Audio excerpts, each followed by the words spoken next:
Hello বন্ধুরা, সবাইকে স্বাগত জানাই স্টাডি সাকসেস কোচিং সেন্টারে। বন্ধুরা, তোমাদের জন্য আজকে আবারও আরেকটি খুবই গুরুত্বপূর্ণ টপিক নিয়ে চলে এসেছি, যেটা তোমাদের এসএসসির অল এক্সাম, স্টাফ সিলেকশন কমিশনের সমস্ত এক্সামের জন্য ভেরি ভেরি ইম্পর্টেন্ট।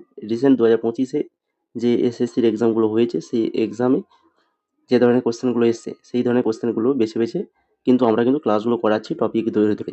আজকেও আমরা ভারতীয় আদমশুমারি অর্থাৎ ইন্ডিয়ান সেন্সাস, তো সেন্সাস থেকে কিছু গুরুত্বপূর্ণ কোশ্চেন যেগুলো এসেছিলো সেগুলো আমরা আজকে আলোচনা করব। তো সবাই ফার্স্ট থেকে লাস্ট অব্দি ক্লাসটা দেখো। তো চলো দেখে নিই আজকে ক্লাসের ফার্স্ট কোশ্চেন যেটা রয়েছে, কাকে ভারতীয় আদমশুমারির জনক বলা হয়? কাকে ভারতের আদমশুমারির জনক বলা হয়? সঠিক অ্যান্সার কি হবে? না, সঠিক অ্যান্সার হয়ে যাবে option number B, Henry Walter. Henry Walter, option number B হয়ে যাবে সঠিক অ্যান্সার। তারপরে দেখো 2 নম্বর কোশ্চেন, বিশ্বের প্রথম আধুনিক আদমশুমারি কোন দেশে পরিচালিত হয়েছিল? বিশ্বের প্রথম আধুনিক আদমশুমারি এটা কোন দেশে পরিচালিত হয়েছিল? না, এটা হয়েছিল হচ্ছে সুইডেন। সুইডেনে পরিচালিত হয়েছিল 1749 সালে সুইডেনে বিশ্বের প্রথম আধুনিক ও বৈজ্ঞানিক পদ্ধতিতে আদমশুমারি শুরু করে। তারপর দেখো 3 নম্বর কোশ্চেন, কোন দেশ 1790 সালে প্রথম দশকীয় আদমশুমারি শুরু করেছিল? প্রথম দশকীয় আদমশুমারি শুরু করেছিল, তো এটা করেছিল হচ্ছে আমেরিকা। অপশন নাম্বার সি হয়ে যাবে সঠিক অ্যান্সার, আমেরিকা। প্রতি 10 বছর অন্তর কিন্তু আদমশুমারি হয়ে থাকে। তো এই 10 বছর অন্তর আদমশুমারি করার প্রথা প্রথম মার্কিন যুক্তরাষ্ট্র 1790 সালে শুরু করে। ভারত এই প্রথা অনুসরণ করে 1881 সাল থেকে। তারপর দেখো 4 নম্বর কোশ্চেন, ভারতের প্রথম পূর্ণাঙ্গ বা সম্পূর্ণ আদমশুমারি কবে পরিচালিত হয়েছিল? সম্পূর্ণ বা পূর্ণাঙ্গ আদমশুমারি যেটা পরিচালিত হয়েছিল কত সাল থেকে? সঠিক অ্যান্সার হয়ে যাবে অপশন নাম্বার সি, 1881 সাল থেকে।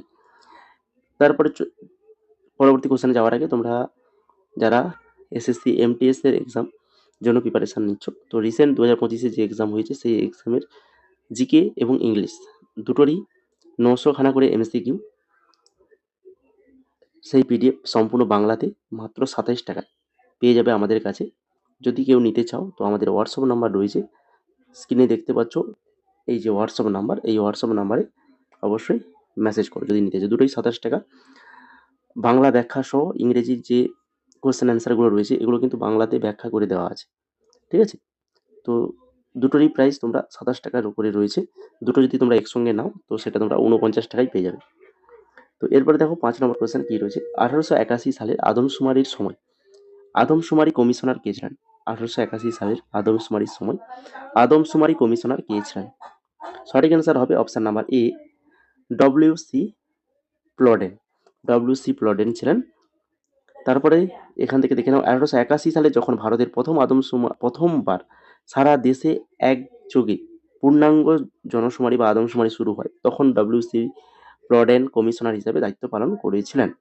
তারপরে দেখো 6 নম্বর কোশ্চেন, স্বাধীন ভারতের প্রথম আদমশুমারি কবে অনুষ্ঠিত হয়েছিল? স্বাধীন ভারতের প্রথম আদমশুমারি যেটা অনুষ্ঠিত হয়েছিল স্বাধীন ভারতের বললে কিন্তু অবশ্যই 1951 সাল থেকে শুরু হয়েছিল।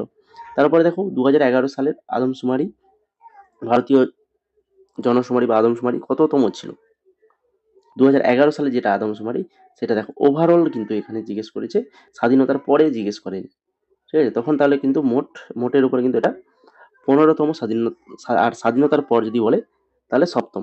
তো দুটো অপশান রয়েছে এখানে, তো সেইভাবে কোশ্চেন দেখবে, দেখে আনসার করবে। আর দুটো থাকলেই তো কোনো ব্যাপারই নয়, তাহলে তো খুবই সহজ হয়ে যাচ্ছে।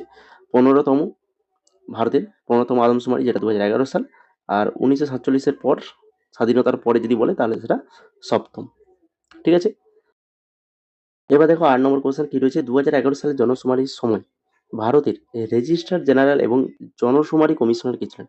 রেজিস্ট্রার জেনারেল এবং জনশুমারি কমিশনার ছিলেন হচ্ছেন সি চন্দ্রমৌলি। সি চন্দ্রমৌলি ছিলেন। তারপর 9 নম্বর কোশ্চেন, 2011 সালের আদমশুমারি আদর্শ বাক্য বা স্লোগান অর্থাৎ মোটো কি ছিল? 2011 সালের আদমশুমারির মোটো কি ছিল? মোটো ছিল হচ্ছে our census our future. Our census our future, option number C হয়ে যাবে সঠিক অ্যান্সার। 10 নম্বর কোশ্চেন, 2011 সালের আদমশুমারি কয়টি ভাষায় পরিচালিত হয়েছিল? 2011 সালে যে আদমশুমারি হয়েছিল সেটা কিন্তু 16টি ভাষায় আদমশুমারি পরিচালিত হয়েছিল। ভারতের সংবিধানের 8ম তফসিলে 22টা ভাষা থাকলেও 2011 সালের জনশুমারি কিন্তু 16টি ভাষায় করা হয়েছিল। তারপরে গৃহতালিকাভুক্তি বা ঘর গণনা পর্যায়টি কবে শুরু হয়েছিল? ঘর গণনা, হাউস লিস্টিং, এটা গণনা শুরু হয়েছিল হচ্ছে 1 এপ্রিল 2010, 1 এপ্রিল 2010 সাল থেকে শুরু হয়েছিল। আর তোমরা যারা ক্লাসটিকে যারা এখনো লাইক করোনি, লাইক কমেন্ট শেয়ার, যদি ভালো লেগে থাকে অবশ্যই লাইক কমেন্ট শেয়ার করে ফেলো। আর চ্যানেলে যদি নতুন হয়ে থাকো, প্রথমবার ভিজিট করো, তো অবশ্যই সাবস্ক্রাইবটা করে রাখো। এই ধরনের ক্লাস কিন্তু রেগুলার আমাদের চ্যানেলে তোমরা পেয়ে যাবে। 12 নম্বর কোশ্চেন দেখো, 2011 সালের আদমশুমারি জনসংখ্যা গণনা পর্যায়টি কবে অনুষ্ঠিত হয়েছিল? 2011 সালের আদমশুমারি জনসংখ্যা গণনা পর্যায়টি কবে অনুষ্ঠিত হয়েছিল? এটা হয়েছিল হচ্ছে 9 থেকে 28 ফেব্রুয়ারি 2011, 9 থেকে 28 ফেব্রুয়ারি 2011তে হয়েছিল। মূল জনসংখ্যা গণনার কাজ 9 থেকে 18 ফেব্রুয়ারি 2011-এর মধ্যে সম্পূর্ণ হয়েছিল। এরপর 1 থেকে 5ই মার্চ পর্যন্ত কিন্তু একটা সংশোধনী রাউন্ড চালানো হয়েছিল। তারপরে দেখো 2011 সালে আদমশুমারি অনুযায়ী ভারতের মোট জনসংখ্যা কত ছিল? 2011 সালে যদি জনগণনা দেখা হয় তাহলে ভারতের মোট জনসংখ্যা ছিল কত? হচ্ছে এখানে বিলিয়নে বলেছি, দেখো 1.21 বিলিয়ন, 1.21 বিলিয়ন। 2011 সালে আদম সরকারি তথ্য অনুযায়ী ভারতের মোট জনসংখ্যা ছিল এই যে 121 কোটি, যেটা আমরা জেনে এসেছি। তারপরে দেখো 14 নম্বর কোশ্চেন, 2001 থেকে 2011 সালের মধ্যে ভারতের জনসংখ্যার দশকীয় বৃদ্ধির হার কত ছিল? দশকীয় বৃদ্ধির হার কত ছিল? 2001 থেকে 11, 10 বছরে জনসংখ্যা বৃদ্ধির হার ছিল হচ্ছে 17.70%, 17.70% ছিল। আর 1991 থেকে 2001 সালের বৃদ্ধির হার ছিল 21.54%। তারপরে 2011 সালে আদমশুমারি অনুযায়ী ভারতের সামগ্রিক সাক্ষরতার হার কত ছিল? সাক্ষরতার হার, ভারতের সাক্ষরতার হার কিন্তু খুবই ভেরি ভেরি ইম্পর্টেন্ট কোশ্চেন, বারবার এক্সামে আছে, 74.04%। 2011 সালে আদমশুমারি পুরুষদের সাক্ষরতার হার ছিল 82.14%, মহিলাদের ছিল 65.46%, আর গোয়ার হার ছিল 74.04%। 2011 সালের তথ্য অনুযায়ী জনসংখ্যার বিচারে বিশ্বের ভারতের স্থান কততম? 2011 সালের তথ্য অনুযায়ী জনসংখ্যার বিচারে বিশ্বে ভারতের স্থান কততম? ভারতের স্থান দ্বিতীয়, প্রথম হচ্ছে চীন, তারপরে ভারত। 2011 সালে চীন ছিল বিশ্বের প্রথম এবং ভারত ছিল দ্বিতীয় জনবহুল দেশ। 2011 সালে আদমশুমারি অনুযায়ী ভারতের সর্বাধিক জনসংখ্যা বিশিষ্ট রাজ্য কোনটা?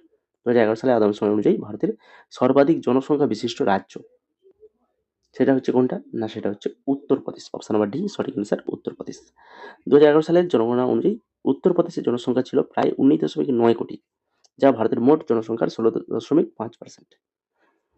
2011 সালের আদমশুমারি অনুযায়ী ভারতের সর্বনিম্ন জনসংখ্যা বিশিষ্ট রাজ্য কোনটা? সর্বনিম্ন, সর্বোচ্চ হচ্ছে উত্তরপ্রদেশ, সর্বনিম্ন হচ্ছে সিকিম। ঠিক আছে, সিকিম হচ্ছে সবচেয়ে কম জনসংখ্যা জনবহুল রাজ্য। 2011 সালে এর জনসংখ্যা ছিল মাত্র 6.1 লক্ষ।